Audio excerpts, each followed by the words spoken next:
Bonjour tout le monde. Alors, pour ce premier lieu, nous sommes en pleine campagne. Nous découvrons un endroit atypique. Une maison et un jardin regorgent de sculptures en béton, représentant des visages humains, des têtes d'animaux et tout un tas de symboles. Un artiste prénommé Jacques crée sa maison sculptée au fil des ans à partir de 1968. De nombreuses personnes se déplacent chaque année pour admirer cette curiosité. Autour d'anciens bâtiments acquis en 1968, Jacques, peintre et sculpteur, développe son chef-d'œuvre. Il s'agit d'une ancienne ferme agricole à l'époque achetée 19 000 francs. Il commence la sculpture sur béton après un grave accident de voiture. Jacques travaillait au ministère de la Culture où il était chargé de recenser les monuments historiques en Bretagne. Il démissionne 7 ans plus tard pour lancer plusieurs entreprises. Mais au début des années 80, grave accident de voiture, de la route, vient chambouler ses plans.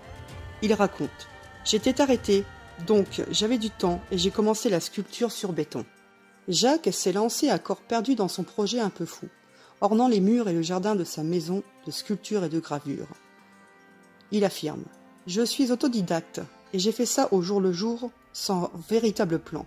Je mettais du ciment que je mélangeais avec de la chaux aérienne le matin et je terminais ma sculpture le soir pour qu'elle soit robuste. Ce qu'il a réalisé est incroyable. Nous en prenons plein les yeux. C'est un lieu insolite et poétique, où nous voyons des visages humains, des animaux, ainsi que des fleurs et des oiseaux. La mousse et le lierre ont depuis recouvert ces sculptures. L'artiste a eu les faveurs de plusieurs reportages télévisés, dans le JT de 13h de Jean-Pierre Pernaut, ou sur France 3 par exemple. Cet octogénaire ne peut plus continuer son œuvre, à cause de sa santé. À sa mort, il léguera son incroyable maison à la mairie, qui décidera de l'orientation à donner. J'aimerais bien quand même que ça devienne une résidence d'artistes, suggère-t-il.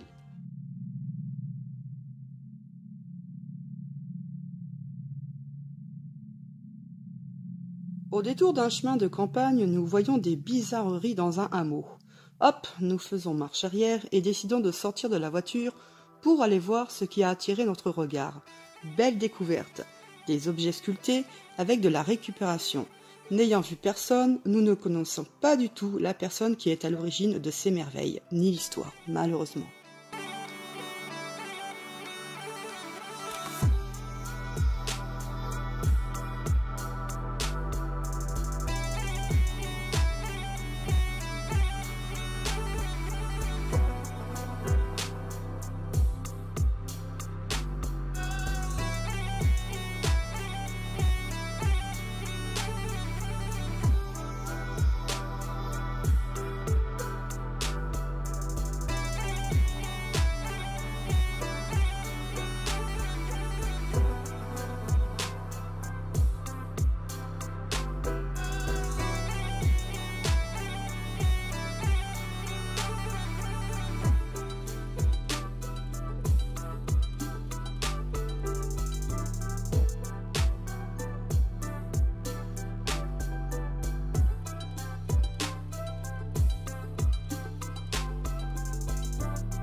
Dans le Finistère, ceux qui passent devant cette maison sont toujours très curieux et interpellés de ce qu'ils voient dans le jardin, des sculptures monumentales.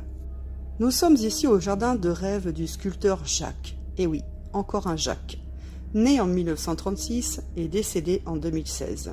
Celui-ci déclarait « Les sculptures représentent les choses que j'ai vécues. Ce sont souvent des choses dramatiques.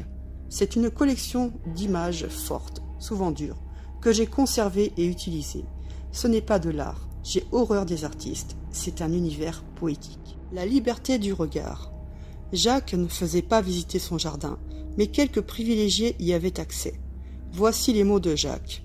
Certaines personnes, même des enfants, ont une sensibilité et quelques-uns sortent en pleurant. Des gens simples qui ont beaucoup d'émotions. Quelquefois, ils revivent des souvenirs douloureux à travers mes sculptures. C'est la liberté du regard. Jacques avait fait les beaux-arts. Il disposait d'une formation d'architecte. Il avait navigué sur des bateaux qu'il construisait lui-même. Mais, à défaut de trouver des terres vierges, l'artiste s'était installé en 1961 dans une petite maison du XVIIe siècle, avec un jardin qui allait devenir une galerie d'art à ciel ouvert. Un ensemble de sculptures allait conquérir le terrain, des formes provenant de l'imaginaire de Jacques, mais aussi de ce que sa vie lui avait apporté de bien, de mal. Du béton surréaliste armé d'une poésie toute personnelle, du rêve, des formes. Les sculptures sont fabriquées à partir de mannequins, en grillage recouverts de béton et d'enduit de surface. Au détour du jardin de Jacques, on aperçoit un vieux monsieur, calme et penseur, criant de vérité, presque irréel au milieu de ses sculptures tourmentées. L'artiste racontait que c'était quelqu'un qu'il avait connu et qu'il avait beaucoup aimé. Nous pouvons aussi y apercevoir son chien, sculpté lui aussi. Par contre, ce jardin n'avait pas dû plaire à plusieurs personnes, parce qu'en 2013, des individus avaient attaqué les statues géantes à la masse. Jacques décède en 2016 et lègue son bien à une amie. En 2019, nouveau saccage, mystère avec 2 surcroîts, un drapeau avec une tête de mort plantée pour signature d'un acte déraisonnable.